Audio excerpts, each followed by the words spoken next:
Mike in California. Mike, you're on the air. Thank you, sir. Are you there? Yes.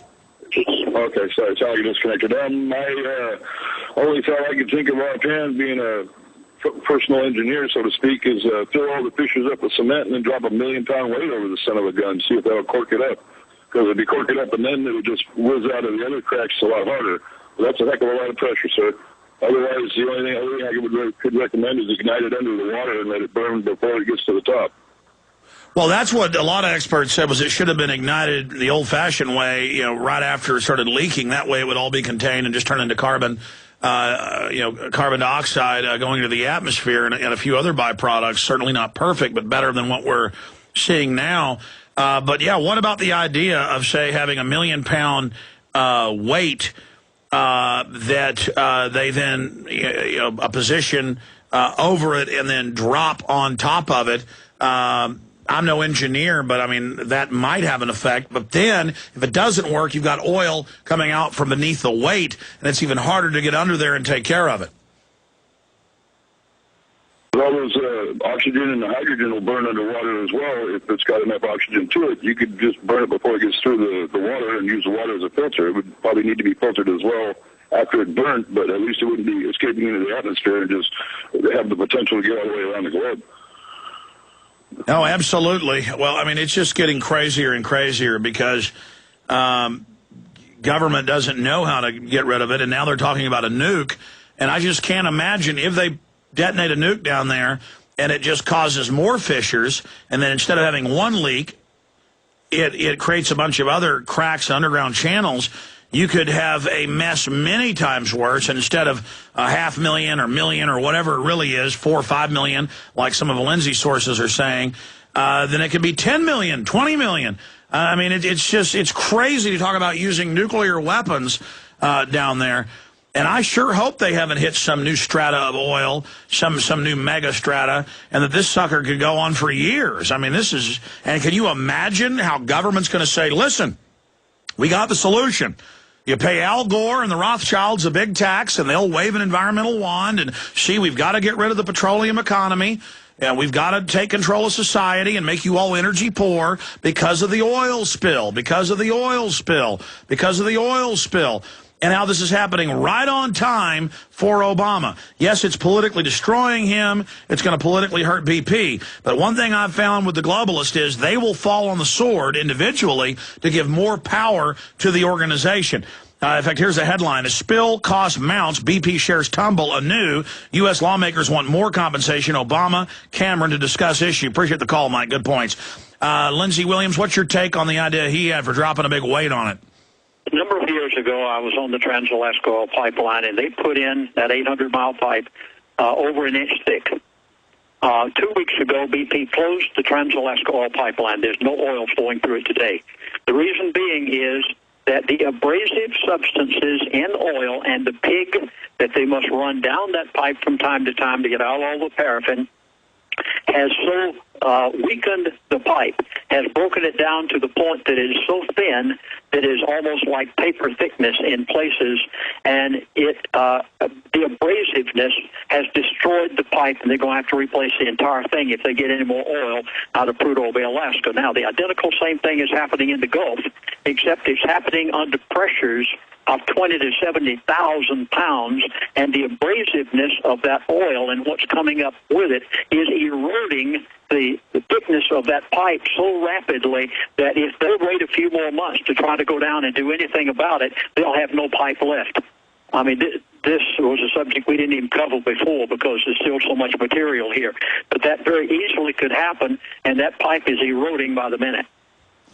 Well, look what rivers do to create the Grand Canyon. Water cuts through solid rock over time. Imagine what oil, with all those chemicals just blasting out, is going to do to that pipe. And then it's going to really... But again, it looks like the pipe's already... the casing's already not intact because you've got all these other leaks coming up around there. This doesn't look good.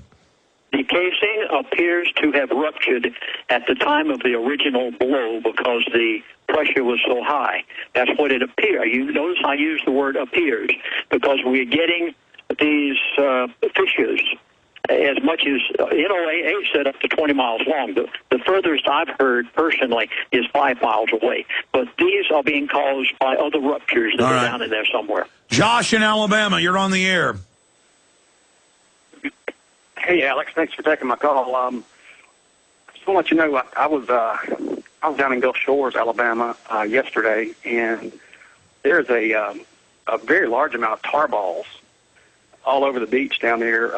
Just wanted to confirm that for you. And also, there was a private company called Clean Harbor that was there. You know, they were there. It was probably 10 guys on ATVs. And we spent probably 3 hours there, and I'm heading back out of town, north on 59th. So 2 Humvees, probably 4 or 5 troops per Humvee. So you're asking... No, we know military's down there. We're just curious if they're telling people to evacuate, like some reports have said. Nothing. No, it was just totally benign. They were heading north out of town, but that's all we saw. Now, do these tar balls look fresh? Do they have any crustaceans growing on them?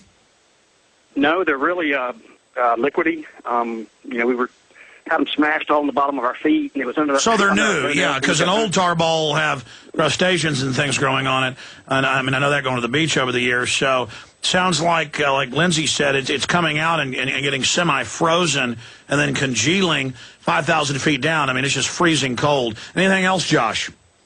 That's it. Thank you, Josh, so much for that call. Let's talk to Mike in New Orleans. Well, boy, they got Katrina and now this. Mike, thanks for holding. Welcome. Yes, thanks for taking my call. I write for an independent newspaper in New Orleans. I have 2 deep sources that have their feet on the ground. I will tell you what I have confirmed. What I have confirmed is that BP is in charge of everything. And when I say everything, I mean everything. They are in charge of the police. They are in charge of it all. They are and do have a complete media blackout on what's going on. They will not allow any cameras in. There's no confirmation yet on arrest, but they are threatening arrest. They have all of that area, all of the people in that area completely intimidated.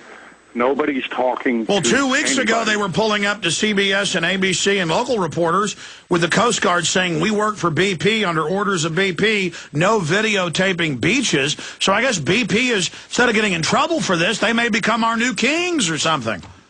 There's an army, I'm telling you, there's an army of BP thugs down there. So far, it's only been the Coast Guard and the local authorities that are working in conjunction with them. There has been no sightings of any military, but all from what I have just heard and all from the feeling that is going on, I can only speculate that... Well, what are the BP... Sorry, go ahead. Yeah, I can only speculate, especially if a storm comes along, that we're going to be looking at mass evacuations from this area. Now, what are the BP, you call them thugs, what are they doing? Just letting you know that they're in command and you're scum? More than that. They are beyond the intimidating the workers into signing non-disclosure forms. There are reports, and this is confirmed, of them having the crews stand down as swaths of oil has washed ashore. This is confirmed. So wait, they have the crews stand down and they let the oil come in? Correct. And do people ask why? They're intimidated. They're scared to death. But I mean, what's the feeling? Is this so Barry Soetoro, Barack Hussein Obama, President Hussein can get his environmental takeover? I mean, why let the oil come in? Why a month ago not let the locals put the booms in front of the estuaries? Why'd they let that come in? Indeed. Again, confirmation that the BP people abandoned 44 boats that were ready to go out there and take and corral the first oil that was coming into the marshes. They just abandoned them as the oil. Well, I want to continue with you, Mike. If you want to plug your independent newspaper, we'd like to have you down there as a reporter so we can talk to you. And I'm going to do more shows just on this now. I mean, I'm beginning to realize this is just getting worse and worse by the minute. But Lindsey, again, everything he's saying dovetails with what you've been saying.